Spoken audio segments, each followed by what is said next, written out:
नौजवान लड़की जोर जोर से चीखें मार रही थी और हज़ियान में बोले जा रही थी। पीर साहब धूनी रुमाए, डंडा घुमाए और कुछ अमल करने में मसरूफ थे। घर के सारे लोग परेशान खड़े इस मंजर को देख रहे थे। आखिर बोलते बोलते और धूनी से घबरा कर लड़की गिर पड़ी, हाथ पांव टेढ़े करके, और बेहोश हो गई। पीर साहब ने नारा बुलंद किया कि अब जिन काबू में आ गया है। ये जिन असल में हिस्टेरिया की बीमारी है, जिसमें दरअसल बुनियादी वजह कोई महरूमी, ज़हनी परेशानी या असाबी तनाव होता है। इस तरह के मरीज को मुआशरे में सही मकाम नहीं मिलता। ज़्यादातर ये जवान लोगों में होती है और नौजवान लड़कियां इससे ज़्यादा मुतासिर होती हैं। घरेलू परेशानियां, शादी में नाकामी, शादी का वक्त पे ना होना या पसंद की शादी ना होना वगैरह इसकी बड़ी वजूहात में से हैं। हिस्टेरिया की बीमारी की अलामात ये होती हैं कि मरीज ज़ोर ज़ोर से चिल्लाता है, उसे दौरे पड़ने शुरू हो जाते हैं। अपने आप पर कोई कंट्रोल नहीं रहता। दौरे में पहले झटके लगते हैं। दौरा मिर्गी की तरह होता है।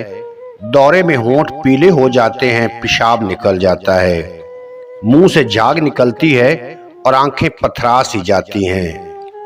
दौरे को कंट्रोल करने के लिए मरीज की आंखों के ऊपर वाले पपोटे पर दबाव दिया जाए तो दर्द की वजह से मरीज चिल्लाकर उठ खड़ा होता है। दौरे के इलाज के दौरान मरीज की याददाश्त खत्म हो जाती है।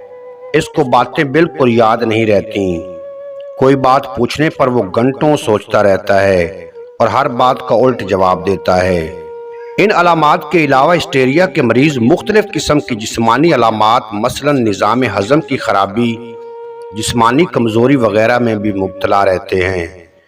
इलाज और बचाव हिस्टेरिया हो या कोई और नफ्सियाती बीमारी हो, इसके इलाज के लिए ज़रूरी है कि सबसे पहले मरीज को मुकम्मल एतमाद में लिया जाए और उसे इस बात का यकीन दिलाया जाए कि उसे जो प्रॉब्लम है इसका हल मौजूद है और सही इलाज और थेरेपी से इस पे काबू पाया जा सकता है।